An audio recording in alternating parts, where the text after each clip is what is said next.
Lord.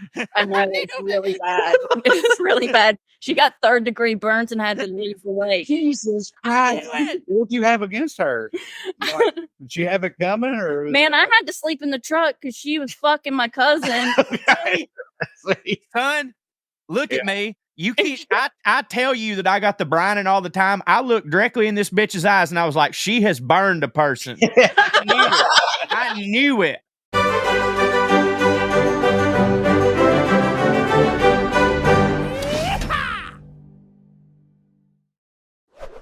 What's up, Airheads? Welcome back. We're coming to you from the virtual Airstream studios. I'm coming to you from Albany, New York, with a very special guest. If you're a member of the Skewniverse, you might recognize her, Miss Ali Clayton here. Hey, how you doing? I'm good. Yes, we're on the road together doing stand-up comedy shows, and we're doing this hotel edition. Cho's there in his usual climbs. How's it going, Cho? It's going good, buddy. I'm having a blast. Good to see you, man. We missed you last week. We got a lot of airmail at puttingonairs@gmail.com. They were obviously happy to see our buddy Gareth from the Dollop, but you were missed. That's good to hear. I thought they'd never want to see me again after Gareth. No, some did. Some were like, fuck him. Hope he never comes back. Hope he dies, actually. Hope he dies on the road. Hope Ali kills him. It was a near thing, but yeah, sorry to disappoint those people. So Ali is a very, very, very funny comedian from North Carolina, North Kakalaki. Is that actually a thing? Yeah, they say that. North Kakalaki. Yeah. Do you have any idea what the etymology of that is, or the origin? I love that you think I know what the word etymology means. Sorry, where that comes from? Why Kakalaki? Because I don't know. Yeah. That's so fun. That was such great misdirection because I thought you were about to say, I love that you think I'd know what kakalaki means, but then you said etymology. No, I'm talking about the vocabulary word. Yeah. But anyway, yes, she's got a great whack. I feel weird, like, just promoting you as you sit right beside me. So why don't you just tell everybody you got a great album out right now, right? And a great podcast. Tell them about it. I do. My album's called Country Queer. I'm a queer. And my podcast is called Y'all Gay. And it's just two Southern queers talking about Southern gay shit. So you does it have a question mark at the end, or is it a definitive? Yeah, it's like, y'all gay? Y'all gay? I didn't know if it was just like, y'all gay. Y'all gay. Yeah. Yeah. That's normally how it's directed when people say it to me in show. Y'all gay. Y'all gay. Yeah. But yeah. It's like people are confused because I'm femme. They're like, you gay? Yeah, right. So yes, you can see how we all got hooked up. It honestly took longer than it should have because there's a big overlap there with our fan base. That's why, like, when you asked about this run and said you were open to it, I was pumped because I knew that my fans would eat your shit up because it just makes sense. So yeah, she's very funny, very talented, and we're happy to have her on Putting on Airs. But she also fits this show really well because, Ali, which you probably don't know, I told you this is a fancy stuff show, but it's presented by two hillbilly dipshits. So a lot of it is about sort of like three today. Do what? 3 hillbilly dipshits today. Yes, right. Yes, but a lot of it's about kind of the overlap of those two worlds. You know what I mean? And see, Allie's got a very unique perspective on that. I feel like because she's from North Carolina and is like pretty rednecky in a whole lot of ways, but also her daddy was a big shot attorney, but like a country ass foghorn leghorn motherfucker attorney. So Jerry, but Jerry Clayton. Yeah. But so they had some money, but also some hillbilly proclivities and whatnot. So you've got an interesting outlook on the fancy world. You had some insight to it, but from an outsider's perspective and all that. Yeah. We went to the same country club as Michael Jordan. Look at that. See that? Holy shit. How fancy is that? That's fancy as fuck. You're the fanciest person we've ever had on here. Is he the only one that they let? I mean, be real here. Like, how many other Michael Jordan types was at the country club? Dave Thomas of Wendy's. No, that ain't. I meant black people. Honestly, I think it was just Michael Jordan. That makes more sense. Yeah. Your innocence, though. What do you think he meant? Spokespeople? Dave Thomas. That's a celebrity to me, man. Dave Thomas is a celebrity. It's very cute and sweet and likable that you thought he meant celebrity. By the way, he framed that question. Well, yeah, no, that's fancy as hell. But again, all the story, dude, the shit, Cho, she rivals you in terms of like just saying some offhand casual thing that is insane. Do you know what I I mean? bet she beats my ass. Like I No, don't have does, any. man. Every other thing she says, I'm like, what? Yeah, because dude, I may line up. You know what I mean? Like I know she's being for real. Yeah, it's pretty wild. So yeah, tell us about your relationship to fancy stuff there. Oh, well, we're like the Beverly Hillbillies. Like we had money, but we weren't supposed to. Right. And my daddy grew up dirt poor. So did my mama. Everybody else in the family's poor. Right. Like when Uncle Danny got a double wide, that was a big deal. It is a big deal. But you couldn't use the garden tub because he made moonshine in it. Yes. Absolutely. Did your dad? Did he like hit it big as a lawyer? Like get a big case or client or something that put him over the top? Was he like the guy in that area? Was he like the country ass Johnny Cochran of that area? Well, how did he achieve? They called him the king. That's pretty good. Hell yeah. He did murders. Right. And rapes. He's real happy to keep a rapist on the street.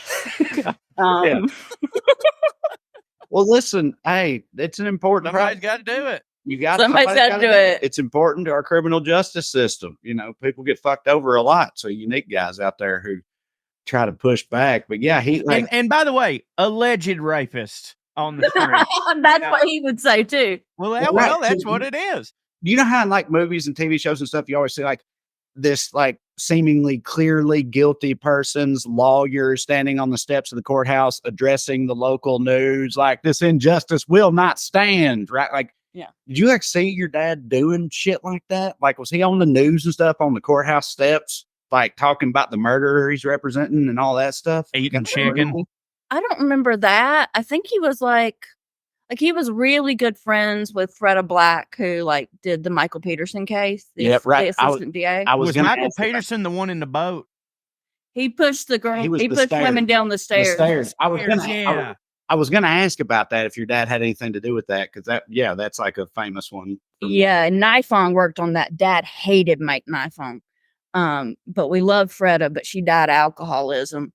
Yeah, you'll have that. You will have that. Happened. But you know what? Her daughters borrowed some of my pageant dresses and never gave them back. But now I feel like I can't ask. That is some mean shit. That is some mean shit. Always. Give my prom dress back. So you're right. You're from this country ass, otherwise sort of poor white trash family that had this one patriarch who became the Johnny Cochran of the Raleigh Durham area. So like, I mean, what was that like? Generally, I know that's very broad question. Because like everybody knew who he was. Right. So like I'd be speeding and I wouldn't get pulled over. I get a call from my daddy being like, Sonny Mangum just saw your ass, slow down. Yeah. And like it was everybody knew him, but I could get away with a lot too because people knew him. Like I should have gotten a DUI probably 15 times at least. And would be pulled over and I'd just be like, oh, I had a glass of wine with my dad at dinner. Let me just call him real quick. And they'd be like, Jerry, what's up? And then they would let me off. Is that the extent of what you did to take advantage, or was there ever some like super fuck shit that you were like, I can do this because my daddy is this? Oh, one time me and some friends in high school got pulled over. We had a bunch of weed on us. Okay. Not a small amount. Uh-huh. And I thought it was you was about to say we burned a girl one time. I did burn a girl with baby oil in the sun one time. I told her, we told her that you can't get burnt with it. Lord. I know it's really bad. It's really bad. She got 3rd-degree burns and had to leave the way. Jesus Christ. What do you have against her? Like, did she have it coming? Or man, I had to sleep in the truck because she was fucking my cousin. Son, look at me. You keep I tell you that I got the brining all the time. I looked directly in this bitch's eyes and I was like, she has burned a person. I knew it. I knew it. Through the internet, I felt a connection that she had burned a lady. I did. Yep. Certainly did. Okay, what was I saying before I talked about burning somebody? The weed.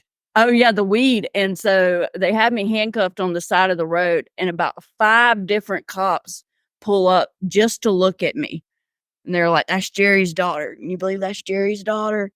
And then they let me go because I was Jerry's daughter. See, okay.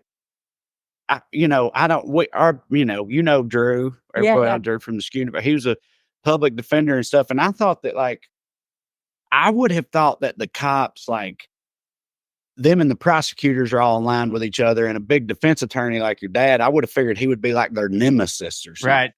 I feel like he was a bit. But he was such a nemesis, they were scared of him. It's like, that's Kingpin's daughter. You don't fucking Kingpin. Like, well, Daddy got everybody's family off the shit. Like Sonny Mangum, the sheriff, lived in our barn apartment. Yeah. Okay, go on. His name. I love how you presented that. You're like, the way you say it, because Sonny Mangum, the sheriff, lived in, like, the way you opened it with and then just left it sitting there too. It's like, see, that's the wildest shit you'll ever hear is always presented like, of course, dumbass. You know what I mean? Exactly. Yeah. Yeah. So, we go up into the hayloft and listen on the door when Sonny Mangum was fucking somebody and be like, "I can't believe we know the sheriff's fucking Karen." Why did the sheriff live in your barn apartment? I don't know. He had some divorce. He went through a divorce. Yeah. I think it was a divorce, and then there was some financial stuff. Yeah, that'll happen to the best. A lot of different people either lived in our treehouse. Hold up. So for everybody listening, like, when you say barn apartment, like, how nice of a joint, and also the treehouse. Like, we're not talking about like Bart Simpson's fucking treehouse. Like this is a nice place, right? Like, this is it's a nice place to live, right? Like the barn apartment, it's not like, a horse is running through his chest of drawers, right? Like, it's a pretty sweet spot he's got set up, right? Yeah, it's on top. So we had 3 barns, 2 little barns for mini horses and mini donkeys. And so those stalls were small. And then we had the big barn for big horses. That's where the game warden lives, down there. Oh, no, man, it was crazy. One time, Daddy locked this man, Benny Kern, in a stall for a weekend to sober him up. Like Otis? I was about to say, like, it's like some Andy Griffith shit. Yeah. Locked him in a horse stall. Put him in the mini donkey barn. Hey, have I ever told you? Gotten out of that stall, we had to put him in the big barn. Yeah. Have I ever told y'all my theory on Andy Griffith that I want to write into fan fiction? No, go ahead. Well, just because Andy Griffith got brought up, and I don't know when I will again. All right. So the reason, because Otis locks himself up, right? Yeah. Otis comes in and locks himself up almost every single night, right? Well, Andy is a single father. Well, they couldn't have Andy be divorced because you couldn't do that back then. So Andy's wife died, but they never explain how she died, right? So my theory is that how Andy's wife died, because Otis is a big old sumbitch, right?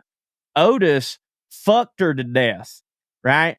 He goes in and is fucking her, and he passes out drunk and smothers her to death, and then he wakes up and leaves. Andy comes home, finds her dead. They just assume it's consumption. Every night, Otis goes to the bar, gets drunk as shit, and is about to confess, but instead walks into the jailhouse and just locks himself up for public drunk. And I'm going to write that as fan fiction. So, anyways, carry on. Fan fiction. Only fan fiction would just have, like, Otis, fucking Andy or something like that. But well, that could happen afterwards. But anyways, my favorite joke I remember from Andy Griffith was involved Otis. He rides into town on a cow, and Andy's like, "Otis, the hell you doing?" Whatever. He's like, "Won me this horse in a poker game tonight." And he's like, "Otis, do you know your horse gives milk?" And he goes, "I knew it's a good horse."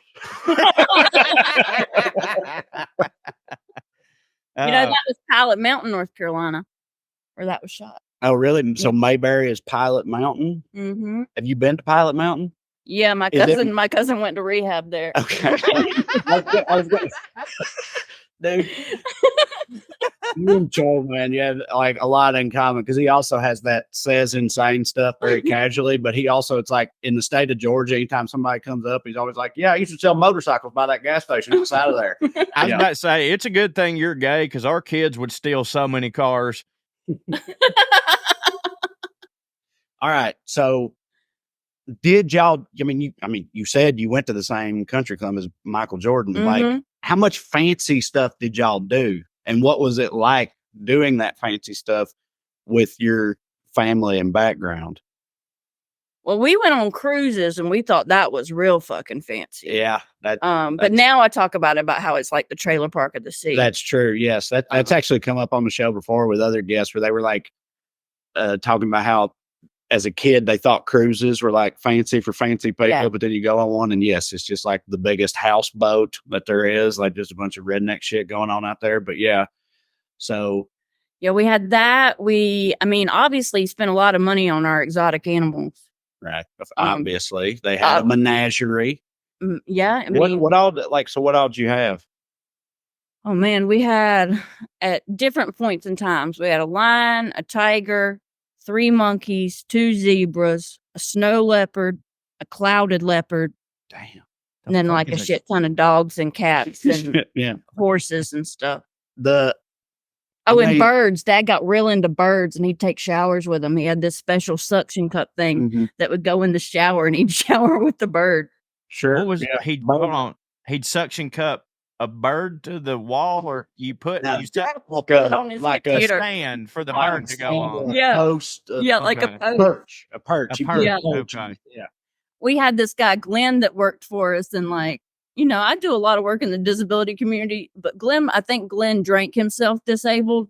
So we can't feel that bad for him. That definitely happens. But he would always say, come on now, Jack, time to get up, kids. Come on now, Jack. You motherfuckers get up, because his job was to wake us up in the morning because my parents were hungover, and that damn bird would say that shit all the time. It always like, "Come on, Jack! Yes. Come on, Jack!" I was about to ask that. I was about to ask how many of your birds could talk, and if they could talk, what kind of redneck phrases they. Oh my god! Yeah, a lot. I saw a thing the other day on the internet where some lady owned a bird, and her dad got like lung cancer and was coughing himself to death and stuff, and her bird didn't like her dad, so her bird started like mocking her dad by like fake hacking and coughing and stuff like that the whole time. It's like, dude, just getting mocked to death by a bird, pretty brutal. But what was your favorite of the animals you had? You surely had like one that was like, this my baby. Clayton the monkey. And Clayton the monkey. Yeah, I'm Ali Clayton, and he was named when we got him. That was monkey Kismet, baby. What kind of monkey? Capuchin. Is that one of them little like black and white? Like is that like a Ross monkey? Yeah, that's what I thought. Yeah, okay. Yeah, that was our first monkey. We bought that in a trailer at Tennessee. Yeah. Had he been left? Trailer monkey. That's right. Yeah, it's my third special. But anyway. But he was actually cool. I've always heard like monkeys like just fuck shit up. Like, oh, he'd do that too, but he like really loved me and my mom. He could always figure out how to get out of his cage. And he would hide stuff in his diaper. But I remember one Christmas we had him at my grandma's, and he put hot sauce in his diaper, and then you just see him. He just patting his dick all night long, and we were like, "What the fuck's wrong with the monkey?" And it's like, "Oh, we put hot sauce on his dick." Did he beat off?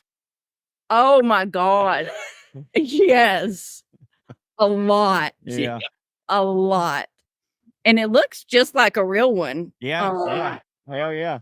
But many, a real one. Yeah. And he hated anything that looked like a monkey. Like my daddy would terrorize him, man. He had this stuffed monkey that looked just like him. And Clayton he'd get so mad. Just whoop its ass. Yeah, Dad would just get out and be like, "Here's your friend." And I'm like, why are you doing that? Like, it's so mean. Antagonize the monkey. Well, I mean, hell, why have a monkey if you ain't gonna fuck with it, I guess. But like, did y'all have a keeper, like a zookeeper? Did you have somebody? I mean, who took we had a lot of different people. We had Smokey, Bubba, Lynn, Larry, Ursel. Ursel. Great name. Every one of them. Great name. And 4 of those people lived in the treehouse at some point in time. At the same time? No, different times. The treehouse had a twin bed, microwave and a mini fridge, AC unit, and then like a little space heater during the winter. And I remember I asked Larry. Larry ended up being my nanny. He was a black man in his 30s that was recovering from crack. Mm-hmm. And I guess Dad was like, "You're sober, so you can watch the kids." Yeah. So Larry, he stayed in the barn. But I asked him one time, I was like, "Larry, but it don't have a bathroom." I said, "Where do you like shower?" And he goes, "Oh, your dad just lets me go up in the big barn, and I go to the wash stall." And so he washed where the horses washed. Mm-hmm. Damn, I bet that's a powerful hose. Right? Yeah. Yeah. Getting deloused in the horse stall every other Tuesday. So I'm like, it was a real nice place, but like everybody called it the ranch growing up. And my parents would have huge parties where like everybody from like the plumber to the judge was there. And Mama, I told you about that. No, keep going. They had like shows at these parties. Her dad would come out like a Vegas like ringmaster and introduce acts and stuff, and people would come out. Go ahead. Oh yeah, Mama's biggest was Turn Back Time from Cher, and Dad would come out and be like, "You won't believe it. She just landed in the pasture. We have her here tonight, Cher." And Mama would come out and do this Cher routine. And then Mama's best friend / hairdresser, Woody, who was like one of the only gay people I knew growing up, would do Madonna, like very sexy. So like all the first drag shows I saw were actually in my living room at like 7 and 8 years old. What songs would he do? Like a virgin. Yeah, there you go. And it's like he would do like the crawling on the floor. It's a banger. I remember one night I came in and I said, because Woody was drunk, passed out on the bathroom floor, and his dress had come up and his dick had fallen out. And I said, "Mama," I said, "Woody's sleeping on the floor with his dinky out." And Mama said, "Well, don't be rude. Give him a blanket." Dude, no wonder if you kill a motherfucker, you're like, I got to get Jerry. You know what I mean? Yeah. Like, this dude knows how to fucking throw down. For sure. Joe, was Turn Back Time, was that that wasn't the Cher song that we got naked and rubbed our wieners together at the gay thing? No, that was Believe? Okay, you're gonna elaborate on that. Turn Back Time was the first Cher song I beat off to, because that was the one where she was on the boat with a thong. But if you believe in life, because that's the club jam. There's this big gay nudist convention in the Poconos every year. Nice. I want to go to that. We've done, it's like, it's gay men nudist. Yeah, you can't go. Sorry. And they had us do stand up at it a couple times. And the first time, the last night, like we just did stand up one night, but we went for like the weekend, check our dinkies was out too. Yeah, and we hadn't really like gotten naked yet, and they told us before we went that was fine. We were the entertainment; we didn't have to be naked. Everybody else was naked, but like at the end of it, the very last night, Saturday night, me and Cho went into the barn, got turned into like a nightclub, like a dance club. We went in there and got totally naked and got up on this big barrel, just the two of us, while they played Cher, and we danced and we, rubbed our wieners together and stuff while naked at this gay. Just totally flaccid? Yes, totally flaccid. Just like, well, at first, Yeah. So Cher got a special place in our heart. Like, and it's not gay. It's just like if mine touches anything, it's gonna move. You know what I mean? So like, don't. Yeah, right. Yeah, right. I hear you. Well, I'm just saying, like, like if you're just on a bus and it vibrates, like, like that'll do something for you too, I assume. Like I've seen the videos with women sitting on laundry machines, Nobody is coming on a laundry machine, but no, but I'm just saying, like, vibrations. But I'm just saying a vibration on the right spot, like, it. Correct. Okay, maybe I've watched too much Varsity Blues. Fuck, I I don't know. know. I'm like, because I tried it, man. After I saw Varsity Blues, I was like, I'm gonna go sit on the fucking dryer. Was it for real Varsity Blues that did it to you? Yeah, Yeah. and I tried it and was like, Yeah, man, I licked whipped cream got off my own titties too. you did what? I licked whipped cream off my own titties. Oh, nice. Yeah. What size were you? Oh boy, not I had too much whipped cream. I know that. Yeah, never no such thing, baby. But did you have moment? I mean, you were a kid, so you might have not have even been like aware of it, but like in retrospect, like did you have moments where you were in like these fancy scenarios with fancy people and y'all were like, you know, the ones everybody else was looking at, like, My what the fuck mama, is this about? Like, my mama founded a school, and she would have huge Started one or founded one? Like, look, there's a school. I founded this school over here. founded this one. There it was. No, she started it. And then that was part of the bankruptcy too. Oh the no. first one. The first part of the first bankruptcy. First Yeah. bankruptcy, yeah. Rich people always have more than one. Oh yeah, Dad's had like 4. Hell yeah. Well, yeah. I mean, if you're gonna keep a fucking bunch of mini donkeys and have drag shows and stuff at your barn and everything, like, you know, Yeah. you're gonna go through some money. Yeah. I mean, our house was huge. Like by the time like the government took our house, it was worth like 2.3 million or something. Back in what year? I was 21. I'm 38. That's a fuck Hey, ton of Go money. ahead, mathematician. That's a fuck ton of 17 money. years ago, 2007. So that would have been, I mean, dude. So that today, Yeah. That's Well, I don't know, $6-7 million. $5 million. Yeah, Yeah. something crazy. Easily. Now it's somebody bought it and it's a therapeutic riding center for kids with disabilities. Writing or riding? Like Riding. horses. Yeah. Okay. Therapy horses. That's fun. I did ride horses, and that was pretty fancy. Mhm.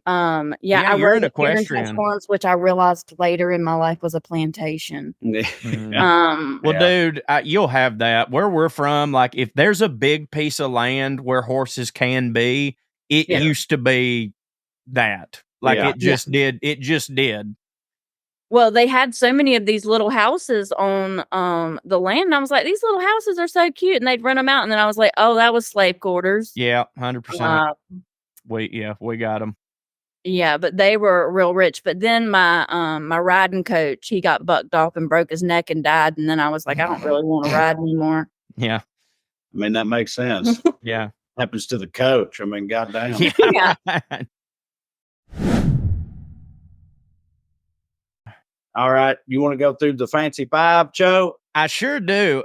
She sort of already kind of answered the first one with cruise ships, but I will see if you have a different answer. So number 1 on the fancy 5 is, what's something that when you were a child you thought was fancy, only to realize when you got older it's not that big of a deal? Examples are Grey Poupon or Viennetta ice cream, or, as you said, a cruise.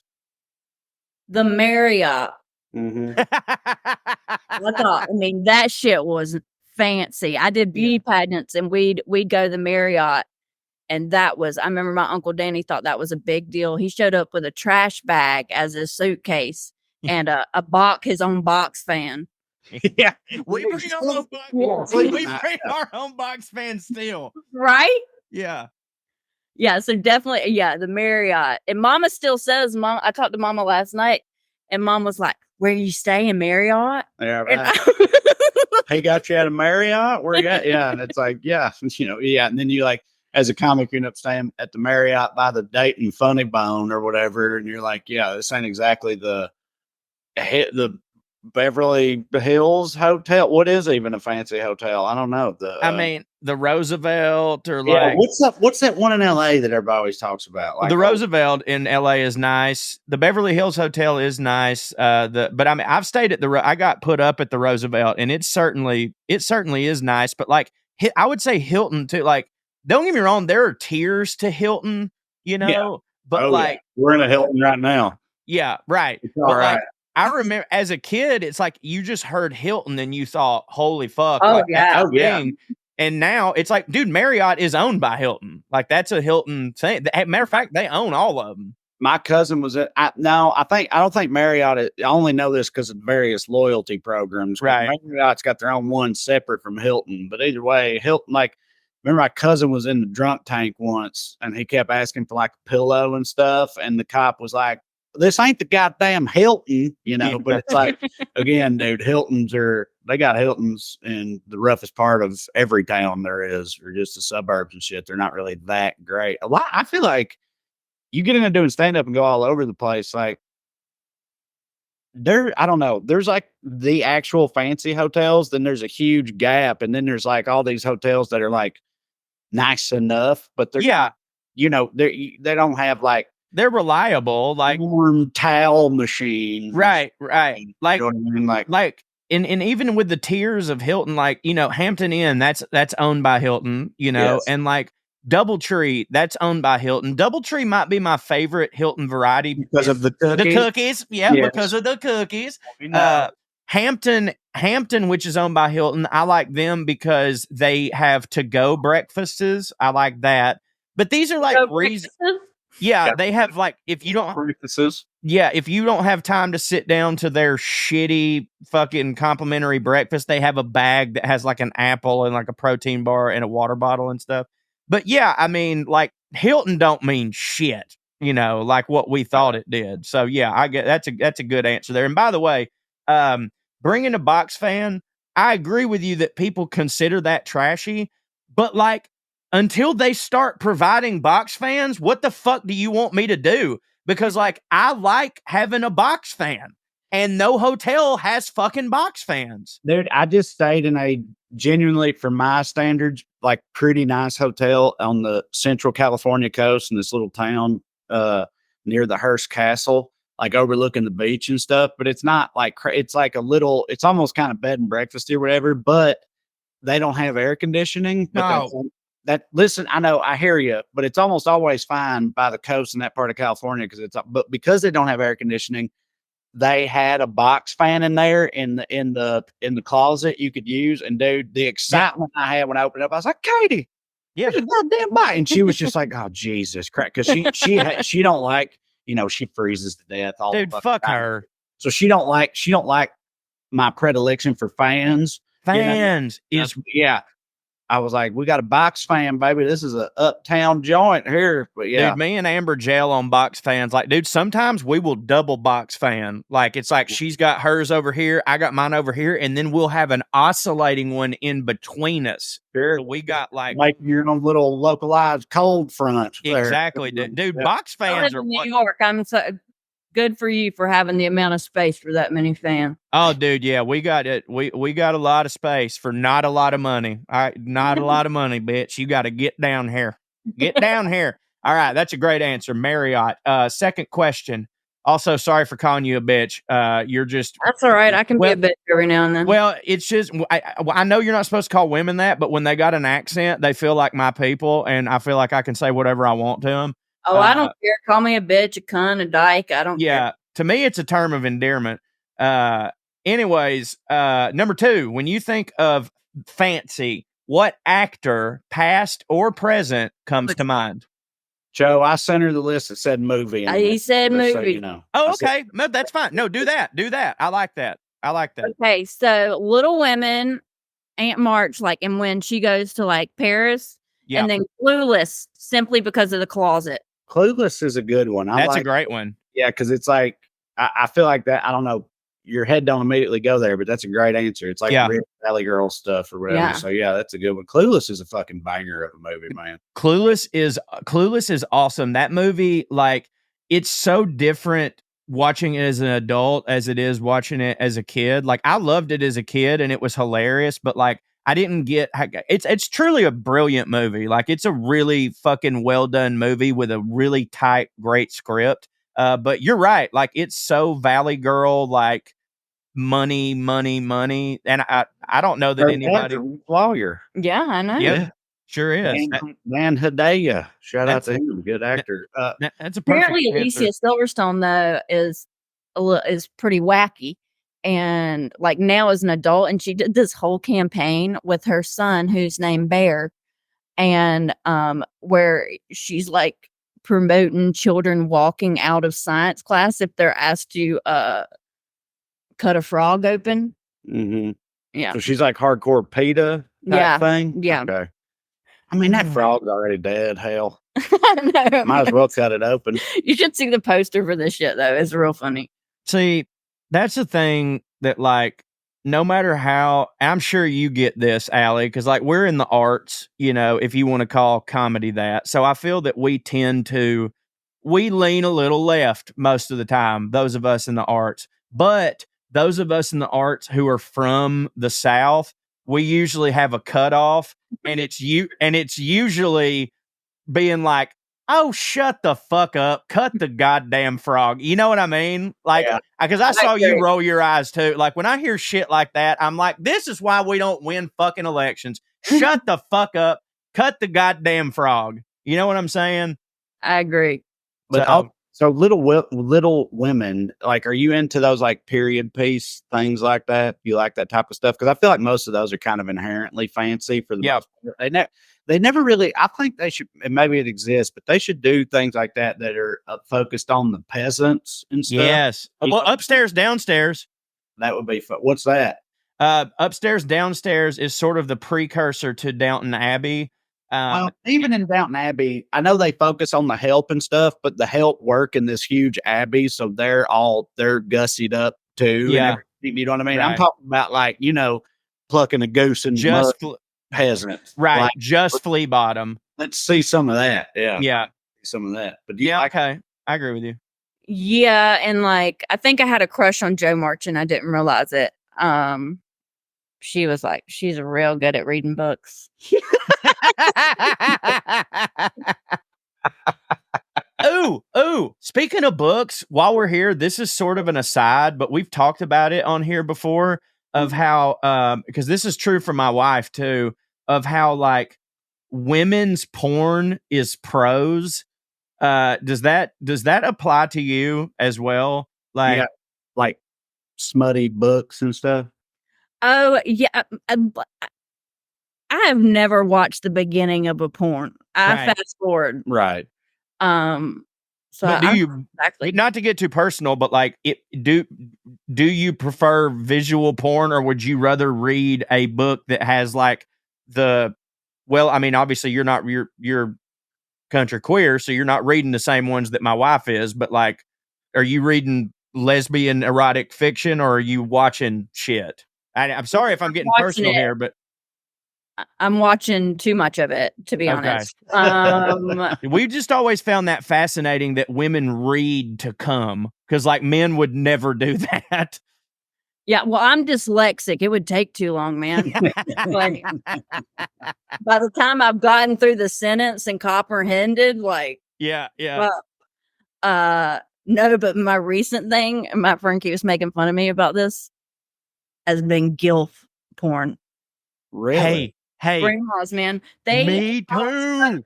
They talk so dirty because they don't fuck. Dude, me too. If I'm scrolling and I see someone with gray hair, I'm like, I'm fucking in. Yes, me too, man. I mean, you know, they've also got to be a good looking grandma. You know, it's not like, you know what I'm saying, but like, they also like, they just take more care with them. You know what I'm saying? It's like touching their labia. Or No. They got to be right in that sweet spot, built to do it. But like, yeah, I couldn't be more with you. Like, they're like, they've been there. Like it's like, you know, man, God, we are so fucking similar. Well, let me ask you this: hottest famous grandma? You think Helen Mirren? Who you got? Oh yeah, Helen Mirren for sure. But then who is it that's with Sarah Paulson? Oh yeah, that played she was Charlie Harper's mom on 2.5 Men. Yeah, she's fine. And also, I don't know if you watch House of the Dragon. By the way, sister podcast, Little House of the Dragon, me and my sister, you can find it on this feed, Puttin on airs bi-weekly. If you watch House of the Dragon, the lady that plays Rhaenys, whoo, she's got a little Helen Mirren thing going on. She is fine. Yeah, I don't watch House of the Dragon. I don't really like shit with like Dragons. with dragons. Yeah. You either do or you don't. Well, either way, look her up. She's fine. Ray Nice. Yeah. Ellen Burstyn, I believe is her name. Not her, but like that is a lady, Ellen Burstyn. The lady that played Peggy Bundy. I'm a sucker for a redhead. Oh yeah. Oh yes. Yeah, boy, she's fine. Dude, She's awesome. absolutely fine. All right. Well, that great answers. Number 3. If you were given $100 million right now, but you had to spend it all Brewster's Millions style, which means no investing, no giving to charity, no investing in the community, what luxuries would you buy yourself? All right. I get a lot of therapy. A brownstone in Brooklyn. There you go. Hell A yeah. beach house on the Outer Banks. I would like to get IVF for my non-existent wife. Okay. And have a destination wedding that no family's allowed to come to. Fucking A. There you go. See, these are all practical answers. I like it. Where would the destination wedding be? I mean, it could be literally anywhere in the world. Where you think's the most beautiful place, even if you've never been there. Where do you want to go? See, I'd say and Jerry don't get to go. Dude, they're all going to get drunk and like, hell yeah, ruin something. He's going to say something fucked up. Like if they're, like, and also like I'm sober, like I don't want to pay. Oh yeah, that kind of money for them to get drunk and irritate me. I hear you. Yeah. So are you a beach person, mountain person, like Paris type person, or what were you? Oh, I'd be more like a beach. Like I was thinking like somewhere in India might be real beautiful, but I don't really like Indian food. Yeah. Man, spending $100 million sober that'd take a lot more time. Right? Yeah, because like when I think about spending $100 million, so much of that money is on like the amount of, and I'm sober right now too, but not like, I know it ain't permanent, because especially if you hand me $100 million, I know there's a couple of it's going to Pappy Van Winkle. I know that much right now. I know part of me is like, would I start drinking again? Because I could afford to have new friends. Yeah. Oh yeah. Have now that want to burn them fucking bridges, baby. Yeah. And you could afford fucking real good rehab. I'm not doing this. I'm not trying to walk you down a path. Yeah. He's like, really? You think about it, it's a good idea. Yeah. You got to get the 100 million first. Yeah, I don't want to go to Pilot Mountain for rehab. I've seen it. Yeah, so advanced IVF, I think that's a good idea. Yeah, I don't want it for me. I got to find me a wife that wants it. Yeah, well, if you get $100 million, you'll find you a wife real toot sweet. That's true. Toot fucking sweet. Now, I don't know if it'd be the right one, but you get one and you put a little bit of money aside for that goddamn divorce. All right, good answer. Number 4, who is your favorite historical figure and why? Ann Lister. Okay. Ann Lister. Trae clearly don't care about this question. Yeah. I'm like, Trae probably just looked down at my notes and said, considered the first modern lesbian, and was like, I'm out. Considered the first modern lesbian. Okay. And so there's a show on Showtime called Gentleman Jack about Ann Lister. Yeah. Okay, I've seen that that's a show, but I didn't know that. Oh my God, is she the one that dressed up like a man to fight in a war? Yeah, like at this point in time, I think Ann Lister would be considered like trans or non-binary. Yeah. Yeah, so motherfuckers, we've always been around. That was in 1791. Yes. But yeah, I mean, Anne was a player too. For and sure. like these husbands would go off to war, man, and she'd swoop right in. Yeah. And I've watched the show. Anne could fuck. Yeah. And yes, Ann Lister for sure. And that's a fairly new show, right? Gentleman Jack, no, it's been out for a while. Okay, I just remember seeing like the previews. Not on anymore because not enough people watched it. Right. And that was probably, you think it was like maybe a little ahead of its time or something like that? I don't know, man. I just think maybe there's not enough lesbians.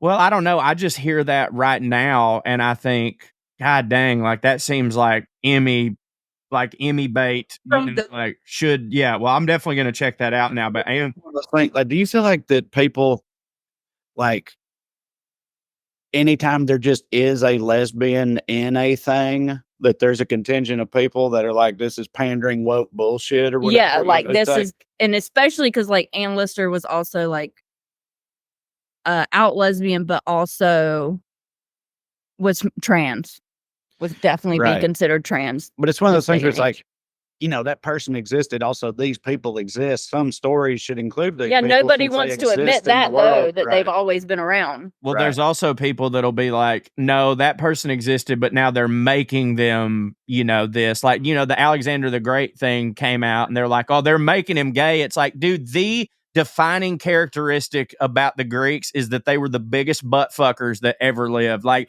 I remember when I was 8 and 9, like that's how I learned what orgies and butt fucking was because of the Greeks.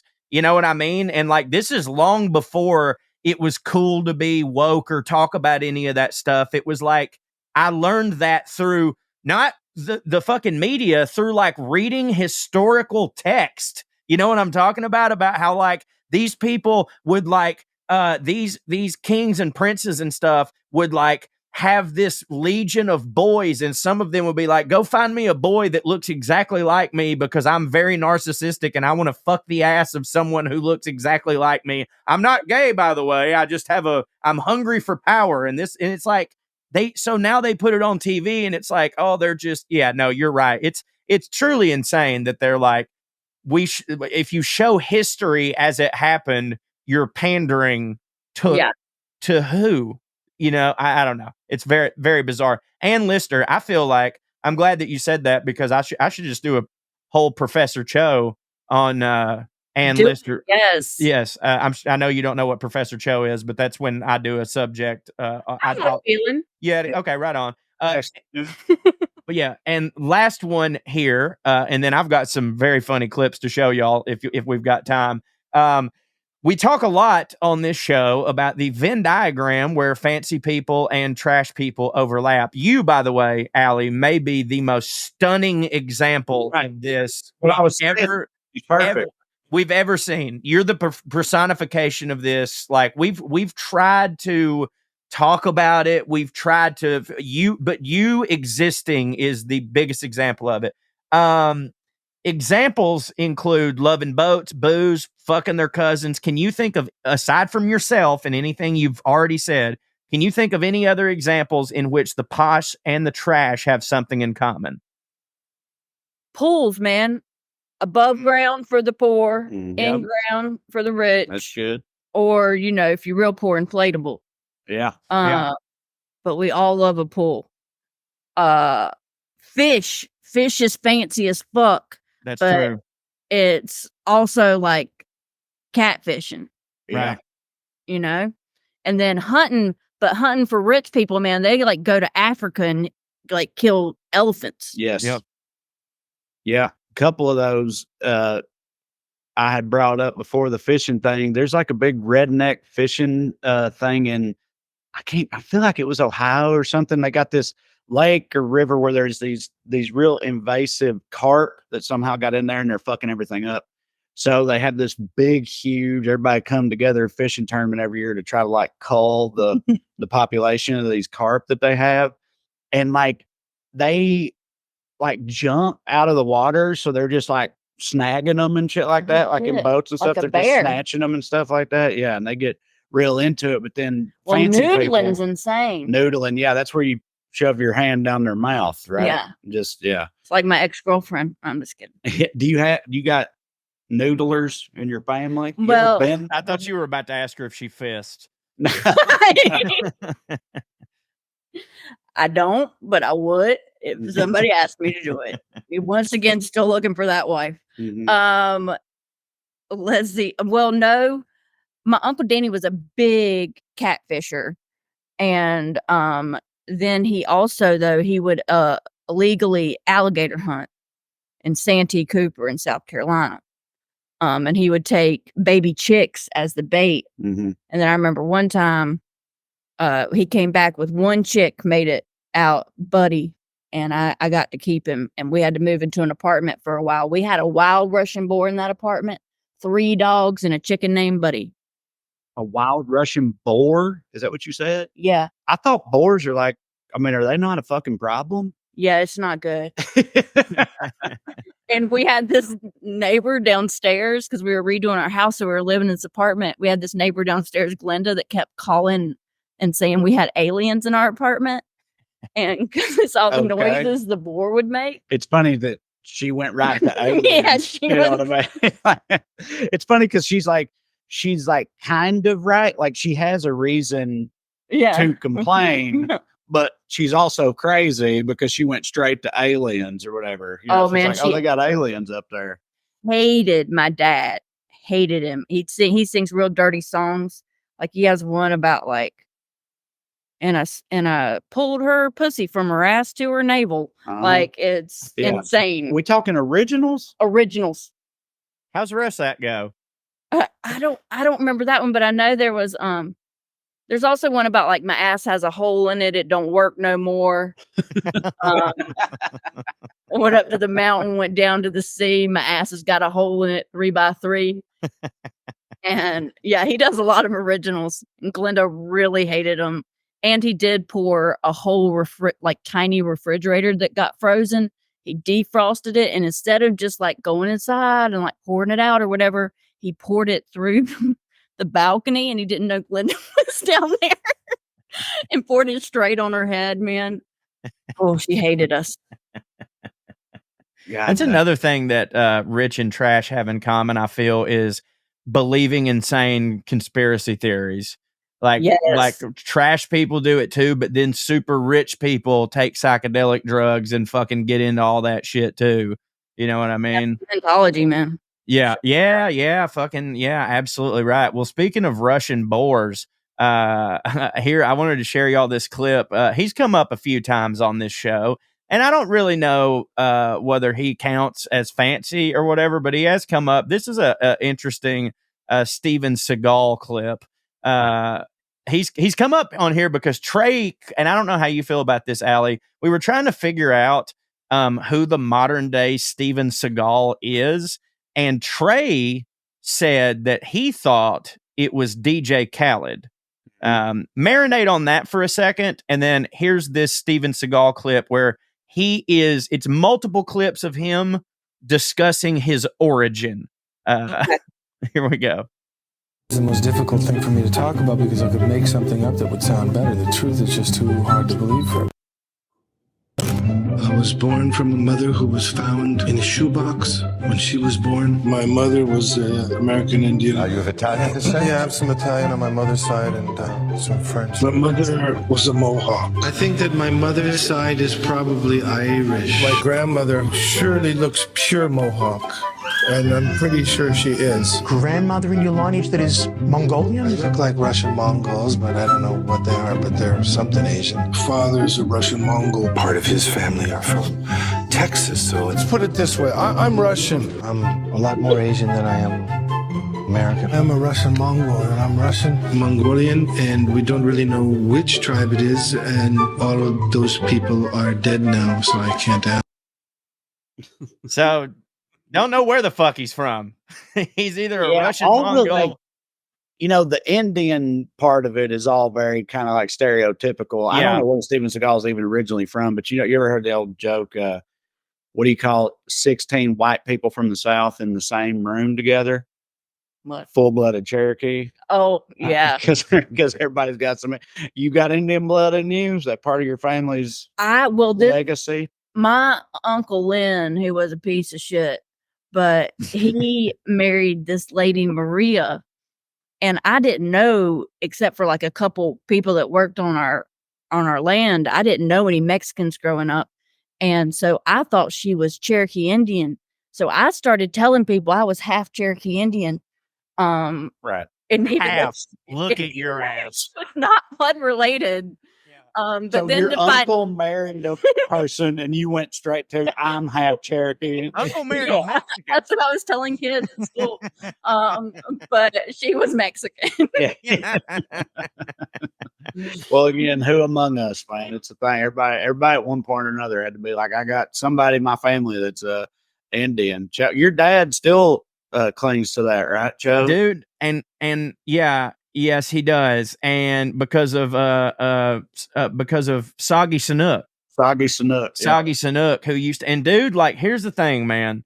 Like, my fucking grandmother, like, first off, she never left the house. So it's not like she went and got a tan anywhere. She was dark as shit. She absolutely does have a lot of characteristics that seem Native American. And per every single person in the family, she was like, but Kirby has recently done her 23andMe. That's my sister.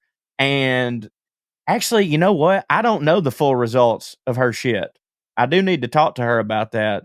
But I'm pretty sure that there weren't no, Indian in it. And for my grandmother, who everybody always said she was a fourth, right? So for Kirby to have none, it's like, I don't know about that, right? But I will say, like, just based on her looks, like, I bought it because, like, she was insanely tan. Like, she had a lot of the features, but, like, then I grew up and it was like I heard everybody saying that, and I was like, oh, this is just the joke. But she could have just been Italian for all I fucking know. Yeah. Speaking of, do you have any? We did our 23andMe, and mine came back says 1% Nigerian. Yeah.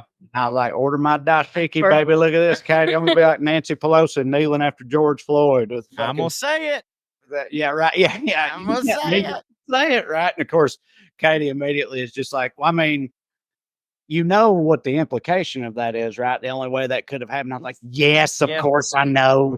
Why'd you have to fucking ruin it? Like, we all know you didn't have to say it. It could have been fun, but you made it. Yeah, made it sad. But yeah, my people. Speaking of Italians and white trash, this was a really nice mashup of white trash. And also, I clipped this out special because I wanted because I feel like Italians are like the perfect blend of white trash and fancy, because so much of what they do, like pasta culture, can either be like, oh, we're having this nice white tablecloth dinner, but then you meet some Italians and they're wearing the wife beater and they're fucking like, I don't know, like, look at The Sopranos. And this is the perfect encapsulation of it. And I love this dude. And at the end here, I've clipped it out specifically because it's a nod to how white trash me and Trae are. Check this guy out. My honey mustard. Okay, Chuck? This is fucking not right. Honey mustard on my fucking cutlets? Okay, look at this. He's got ice in his wine, Trae. Yeah, I thought they didn't do that. I know, isn't that great? Hold on, I gotta see this Mustard again. on my fucking cutlet? That's how I drank my wine when I drank. Yeah. So you're with us. Yeah. But, maybe it's the French that are super hardcore about not doing that. You know what I mean? Like, you ain't supposed to put ice in wine, trashy or whatever. But we were always, me and him were always like, I like a cold drink. I like a cold drink. I want ice in everything I drink. Yes, exactly. This is a beef. This is a beef that I have with Italians. That, like, I mean, I'm certain that there's some Southern foods that I do it with, but like the fucking adherence that they have to certain things, where it's like, dude, honey mustard on a chicken cutlet sounds fucking amazing to me, because a chicken cutlet is just a chicken finger, basically. Right. Like, who gives a fuck, dude? I was going to say the same thing. It's like everybody knows, well, maybe not everybody, but I feel like most people know, any kind of chicken tender finger situation, honey mustard, that's one of the optimal sauces for it. The chicken cutlet is just a flat tender. Right. Like honey mustard, that hits. Right. But they get so out of their goddamn mind when, like, and in this case, it's like, his wife's doing it. I assume maybe she's Italian, so it's like an Italian on Italian crime. But like on Instagram, when like let's say an American is making a pasta dish and they do it their way, and it's just a little bit off of what an actual Italian would do. Italians lose their fucking mind. Like, and dude, sometimes it's like they'll put garlic in a dish that normally doesn't have garlic in it.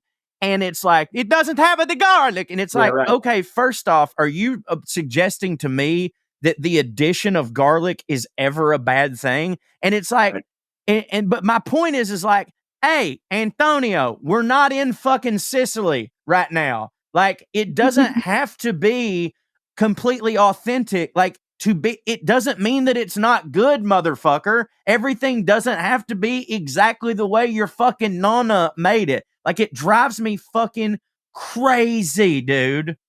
Yeah, I got this video I've edited, but I haven't put in the voiceover on it yet, of me making carbonara, and kind of the whole thing of the video is making fun of what you're talking about, because carbonara is like that. It's like, oh, tradition, it don't have garlic, it don't have cream, you can't put no cream in it or whatever. Like, they're real hard up about that stuff, and it's just funny to make fun of, because it's still, like, those things hit. There's this like viral clip of this Italian chef on some British date morning show where they cook carbonara and they put like cream in it, and he flips the fuck out, and they're like, well, I mean, you can have cream and carbonara or whatever. And I don't remember how I set it up, but he's like, if my grandmother had a wheel, she'd be a bicycle. Okay. If this like this carbonara has no cream in it, like they get real uptight about their recipes. And what's funny about that is, like, also, like, they act like they invented tomatoes, Right. Yes. But it's like, they, tomato, they're not from it. Tomatoes got introduced to Italy. Right. Tomatoes are from the Americas. I think the Aztecs or some of them, they were the ones that first had tomatoes. They got brought over there, but now Italians are the arbiters of what you can and cannot do with tomatoes when it comes to noodle dishes and stuff. And also, ain't China invent noodles? Probably, dude. China invented everything. Yeah, at the end of the day, they invented pretty much everything. But like, listen. But like, if you make an Instagram video and you purport to be like, I'm making the authentic whatever, and then you proceed to not make it authentic, then yeah, whatever, you deserve the whatever. But like, if you're just like, this is my version of a whatever, then who gives a fucking flying shit? Like, dude, like, I've seen people put parsley in their biscuits and gravy. I don't do that. I don't give a fuck that you do, though. Matter of fact, that kind of sounds like it would hit to me. I don't give a shit. Like, I put sage in mine. It's not a crime against humanity. They're not serving it to me. You know what I'm saying? Here's the thing. I do feel like it kind of comes down to, like you said, dude, a pasta dish, garlic, that's always going to smash. Always going to hit. Cream is never going to hurt a pasta dish, in my opinion. So that makes it different. But like, the stereotype about white people, you put like raisins and potato salad or macaroni and cheese or I something can't like get that. with that. And it's like, we'll go off. Something like that. I'm like, dude, that's a fucking crime. Go off. Yeah. But it's like, but if it's not traditional, but it works, then who gives a fuck? Right. That's how I feel about it. But if it's something that's just way out of left field and fucks the whole thing up, I mean, yeah, you are not doing that. Dude, plenty of internet food videos that I read the comments going, yes, throw more hate this person. But like, I'm just like, you silly bastard, shut up. Like, I've also, by the way, there's this one Italian chef that I saw. He was talking about how, like, it's an American thing to make fettuccine Alfredo with cream in it. That's an American thing. Yeah.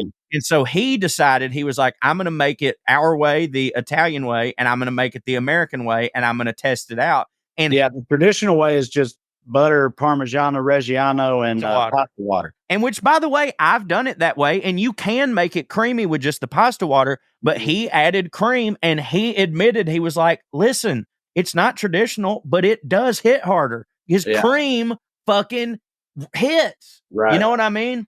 I have one more thing before we get to, do you want to do airmail or do you want to skip it since Allie's here? I defer to you, buddy. We'll do airmail. We skipped it last week, so we'll do some airmail, but I got one more thing before we go. And I just got to show our man living his best life, son. I mean, he's retired from acting. I think that this guy, you know, when I think of fancy and acting, I certainly think of him. He's Hollywood royalty. And talk about just retiring and saying, fuck it, I'm eating hot dogs every goddamn day. Look at how much our man, Jack Nicholson, is just living his best life. Check this guy out. There must have been an angel by my side. Something heavenly led me to you. Look at the sky. It's the color of love. Look at this. Hold on. Sandwich. There must have been an angel by my side. Cigarette. Something heavenly came down from above. I mean, and just like every time you see him, no look of shame on his face either. He's like, I'm here. I've gained a fuck ton of weight. I used to be a heartthrob. I don't give a shit. I've got Oscars. Everybody loves me. And you know what? I could still fuck all your wives. If I would have seen them titters and not known who they were attached to, Titters. immediately would be like, somebody introduce me. Yeah. Titters.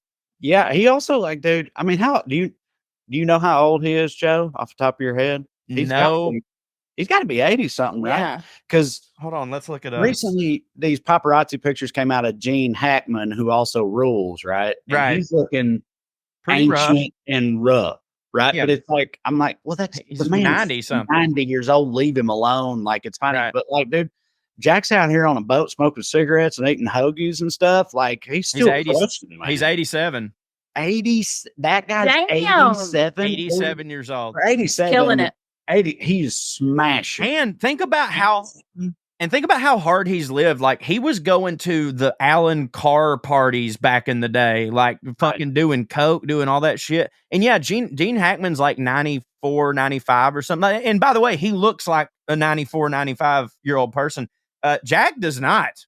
You know, now granted, if Jack continues to live like this, you know, he probably won't make it to 90 something, but who gives a shit? When you're 87 years old, you want to live like that. It's like, give me 2 more years of eating hoagies, banging broads, and just thinking back on my days of being married to John Huston's daughter, you know, and I'm good. But like, yeah, he actually looks amazing. Most 87-year-olds don't get to be that big, actually. I know, right? Dude, to be that big at 87 is like, that's what I'm saying. Smashing. Yeah. Well, Ali, you get to join us for airmail, and y'all know the deal. You can email us at puttinonairs@gmail.com. Subject line, a true squirrel story. Trae and Corey, this makes a better recitation than it does an email, but here goes. A few years back, Mr. Henderson noticed a hole in the soffit of on the front porch. Being a responsible property owner, he shut that hole up good and tight, unwittingly trapping half a dozen squirrels inside the building, a building which houses our jewelry store, a jewelry store that naturally has security measures in place, including motion detectors. We found that squirrels are early risers. For the better part of a week, our home telephone would ring shortly after dawn with reports of motion in different rooms. One day, the policemen who were dispatched to check things out looked in the window and saw a veritable acrobatic troop of squirrels running roughshod through the whole place. I myself was an unwilling hurdle for a crazed squirrel looking for an escape route at one point. My blood-curdling shriek was heard in the next town. Thus began a bloody vendetta that continues even to this day. We trapped and murdered every one of those little motherfuckers within a week's time. I am not sorry. Love the show and hope to see you live someday soon. All right, Ali. So what this is about is we have a running thing on this show. It started very early in the show. It started accidentally, but Joe basically happened upon saying that he thought squirrels had the capacity to love. And I was like, fuck no, they don't. They're rodents. Their brains are this big. They don't feel love. What are you talking about? They'll eat their babies and stuff like that. And we got into a huge blowout argument over it that lasted like 40 minutes. And ever since then, it's been a running joke with the fans about like the great squirrel debate and where people stand. It seems this person is on my team, but since you're here, I want to know, what do you think? Can squirrels feel love? Honestly, I think they can. All right. I knew it. I do think I lose this debate with most people. I think people. I've fed squirrels in New York until somebody was like, you can get rabies from that. Quit doing it. But I mean, they seem to really like me, but maybe it was the food. Right. But in my heart, it's Right. me. See, my position on it has always been that like humans inherently want to like anthropomorphize squirrels and project these human traits onto them or think that they love them. Like people want to think that nature's like a Disney movie where squirrels are out there singing with birds and being sweet and stuff. But in reality, it's a fucking heavy metal video and everything is a nightmare all the time in nature and they're fucking hardcore. So, you know, that's the differing sides. One of them is more fun than the other, that's for sure. But yeah. Now, can a snake love? Fuck no. Fuck no. Kill them all dead. Yeah. Kill every snake. Yeah. Topic suggestion: feuds. What's up, hippies? Y'all should do an episode on feuds, like knockdown, drag out, started because of fucking, but nobody remembers who got fucked. Full-blown Hatfield and McCoy style feuds. Excuse me. I honestly don't know how many of these there would be to discuss, but I'd have to imagine the fancy feuds are as hilariously brutal as the trash feuds. As a starting point, this is one of my favorites, the Principality of Sealand. I'm already anticipating y'all losing your shit while talking about Major Paddy Royal Bates and his boys taking on Dutch mercenaries. Growing up, there were two farming families that lived nearby. For privacy's sake, let's call them the Crowders and the Forsters. True to form, I do not know who started this mess, but I was friends with the second oldest Crowder kid and heard about some of the shenanigans firsthand. I first remember hearing the Forsters got pissed because the Mamaw relied on the handicap spaces at the local food line, and Mamaw Crowder took the prime spot one day after she'd broken her ankle. From there, dead squirrels started showing up on the Crowder's front porch and escalating to squirrels left on the hood of Crowder vehicles in parking lots. I think it was the oldest Crowder son, but retaliation involved the federal crime of filling the Forster mailbox with wet cement. From there, it got out of hand. There were rumors that a Forster caught a possum and hid it in the dishwasher of a Crowder daughter who lived in an apartment in town. I don't know if I buy that one, but the daughter was apparently injured by whatever actually happened. Cops were involved, but I don't think any arrests were made. It got kind of funny again when the youngest Crowder kids got caught trying to throw trash up into the Forster chimney. Sheriff caught them with a box of construction trash, but they also managed to get rotten food into the house. I think through a window they broke trying to throw shit into the chimney. It ended when the sheriff finally sat the fathers down. Don't know what he said, don't know why it took so long for him to say it, but they behaved after that. Hope this is somewhat helpful. Love y'all. Thanks, Melvy. There you go. Feuds. This is somewhat helpful. Yeah.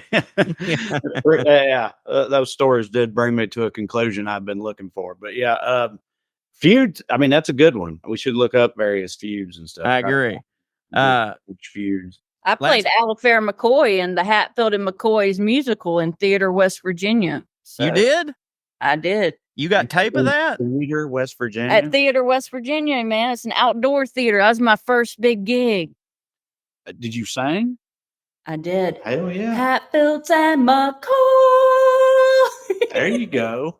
God, I love you so Looking much. it. Need you a Broadway show. All right, Joe. What we got? One more? One more. Limerick for Trae's cruises. Vacations are supposed to be lit, but it sucked, and that is legit. But Trae missed the news when going on a cruise that Carnival does not hit. There you go. There you go. Trae, plug your shit. If y'all listen to this Friday when it comes out, if you listen to it early enough and you're in Brooklyn, you can see me and Ali at the Bell House tonight. You can also see us in Stamford, Connecticut, the New York Comedy Club on Sunday. After that, I got Fort Wayne, Indiana, Dallas, Texas, and a bunch of other places. Go to TraeCrowder.com to check out the tickets and all that stuff. Ali, what do you got? Y'all gay pod. It's weekly. We got a Patreon and shit. People seem to like it. And then I'll be at Stonewall Inn being gay on August 5th. There you go. Hell yeah. Hey, I got a new thing. It's like Patreon, but it started in Europe and they're just starting to come over to the States, and I'm one of their first people. It's called HeroHero, and you can join mine at welovecorey.com. It's really cool. It's all my bonus stuff. welovecorey.com. Love to have you over there. Also, you see this new Buttercream Dream hat? That's right. Fuck Hulk Hogan. He don't hit. Get a new buttercream dream hat and all my merch over at CoreyShirts.com. So CoreyShirts.com plus WeLoveCorey.com. And if you're only listening to this show, remember you can watch it at WatchPOA.com. Listen to everything in the Skewniverse that is well read, that is Weekly Skews and Gravy Baby. And remember, as always, stay fancy, motherfuckers. Oh, I should mention, my comedy special is up at WeLoveCorey.com. So if you want to watch it, go subscribe. WeLoveCorey.com. Stay fancy, motherfuckers. Fart. Skew. Here's Lydia Lovelace. 1, 2, 3, 4, 1, 2, 3, 4. Royalty and rednecks are alike. They both like cutting and picking fights. Biscuits and baked beans where they don't belong. Sit on down with Corey and Trae and learn some fancy shit today. We'll laugh a little even when they're wrong. They'll take you to a magical place where if you call someone a cunt, nobody cares. They keep it debonair at putting on airs, putting on airs, putting on airs.